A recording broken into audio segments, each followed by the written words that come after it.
Our guest today is Jim Parkman. This was a huge case. I mean, this was the fourth largest accounting fraud in the history of the United States. The CEO of HealthSouth, the Fortune 500 healthcare company. Ferrari Enzo was nearly obliterated in the high-speed crash along the PCH. Zenvo, ST1, 50S. He went from being on the Real Housewives of New Jersey. Only made 3 for the United States. Parkman Khan, former exotic car dealer turned #1 FBI's most wanted fugitive. Generally, when you look at the law, 90% of the time it's against you. The FBI put a $20,000 reward for information into his arrest. Parkman Khan scammed super rich customers at a New Jersey car dealership. Join myself and James Parkman, my attorney and best friend, as we have cars, courts, and conversations.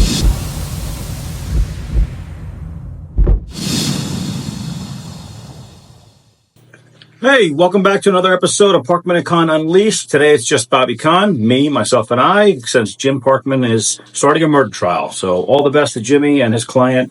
Hopefully the trial doesn't last too long, I think. But for the fair part of this week, Jimmy's going to be up. So it'll just be me. So what are we talking about today? Jaguar. We talked about it a couple weeks ago when they came out with their crazy campaign and they changed their logo, which was everybody on the internet roasted them. And I think they're still getting roasted for it. They changed their logo and then they came out with this crazy marketing campaign where it had nothing to do with cars. You think like these people are landing in space in these weird outfits. It was more like an ad you would expect for Balenciaga or some fashion house, not a car company. And, you know, what our take was like, if you're trying to sell cars, you're alienating your current base that you have. Yes, business is down 70%. You're trying to get new business, but you also still want to retain your old clients and add to that. Then you come out with this marketing campaign that has nothing to do with cars. And also you change a logo that's iconic, that people have been known. I mean, when you just show that Jag logo, everybody, even if you're not a car person, you know that's a Jaguar. And now all of a sudden you change your logo. It's like you went and paid some kid, you know, like some kid that could have made it on Canva for $10. You probably paid some company $3 million to make this new logo. And now you've got the entire car community up in arms because anybody that's a real car person is like, yeah, no. I mean, Jimmy, if you watch the other episode, Jimmy's got 2 Jags, right? He's a car guy. And his exact words, I'm not buying another Jag. You just turned off people like that. So we were all sitting there waiting, and they promised that they were going to show their new car. Because currently, if you don't know this, Jaguar has no new models for sale. These dealers are just selling older cars. So they said they're going to come out with the new models, and they're going a little upscale. So now you've just alienated your other client base that are people that are going in and buying the $50,000, $70,000 cars. What are they going to do? They're not going to buy cars. You're saying you want to go upscale to the $200,000, $300,000, $400,000 price range. Okay, that's great. But you need your bread and butter cars. I mean, I've been in the car business since I was a kid. I'm not in the business now, but I was in the business my whole life, and that's what I did. I bought and sold cars. And, you know, I sold exotic cars. I sold hypercars, supercars, but I also sold my bread and butter cars. You need your Range Rovers that are, you know, $50,000, $75,000. You need your S classes. And same thing, if you're a Jag dealer, you're going to need the X's. You're going to need the S types. You're going to need things like that because those ones you ring the register more often.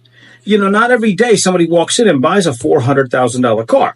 And now Jag being what they are, you're not going to go from selling $75,000, $100,000 cars to tomorrow selling a $500,000 car and thinking that you're going to sell so many that you can maintain your dealer body, that you can maintain your revenue stream that you currently have or improve upon it.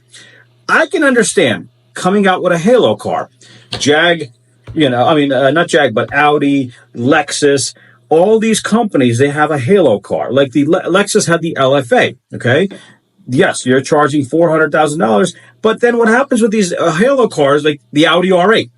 You bring proponents from those cars and you put them into the cheaper cars. So like when you saw the Audi R8 and you saw the headlights when it came out and the first time we all saw it was in the Iron Man movie, but then down the street, Down the line, you got the grill started popping up on the A6s, the A8s. The lights started popping up on it. And you started getting things that you can use the Halo car to try to sell things. The whole purpose of the Halo car is, hey, look at us now. And people get excited about the brand. And then they say, okay, well, I can't afford that car for $150,000 or $200,000 or $300,000, but I can afford the car that's $60,000, $70,000 that has some resemblance to the supercar. If Jag was to say, okay, we're coming out with 5 models, all new models, they're going to be priced $75,000, $80,000, $100,000. That's fine, right? And then we're going to come out with our Halo car. That's okay. You didn't do that. And then you just went from one extreme to the other. The Jag has a following.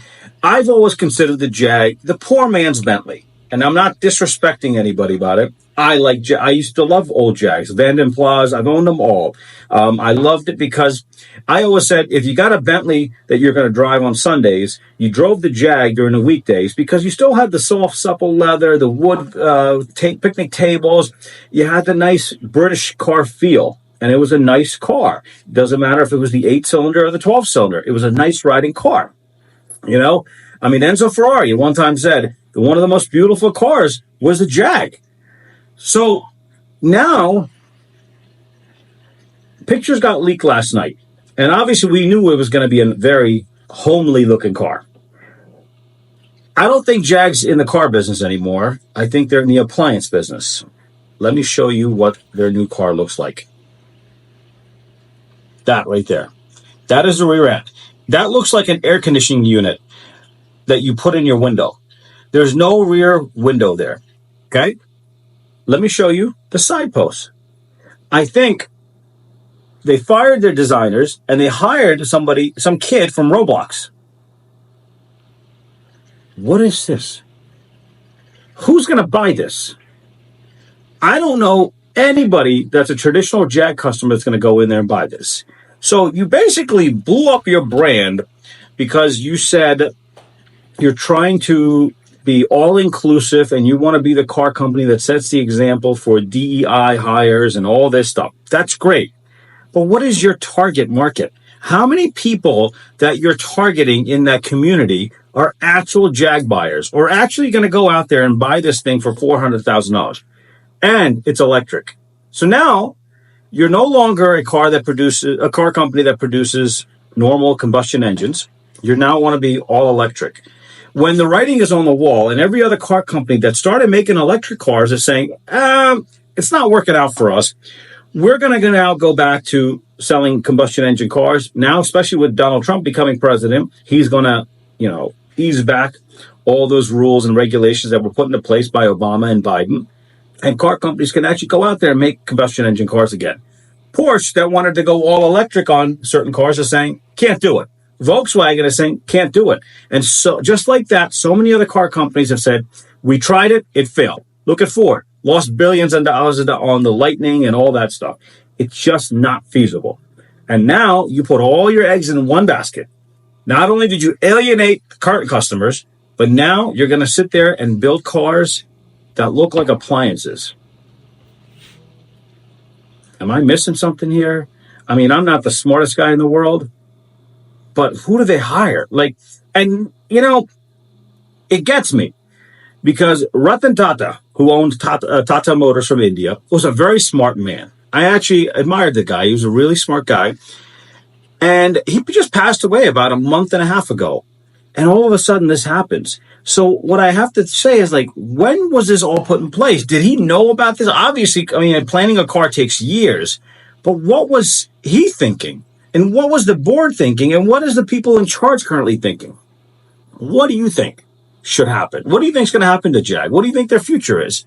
If they're going to go down this road, they're going to have to hurry up and come out with 4 or 5 new models real quickly, because if they need to sustain, if I was a dealer today and I owned a Jag dealership, I'd be up in arms. I'd be like, well, how am I supposed to pay for this huge showroom and this payroll every month? I got a monthly nut. Let's just say about $1 million a month nut. How am I supposed to pay for this on one of these bread boxes?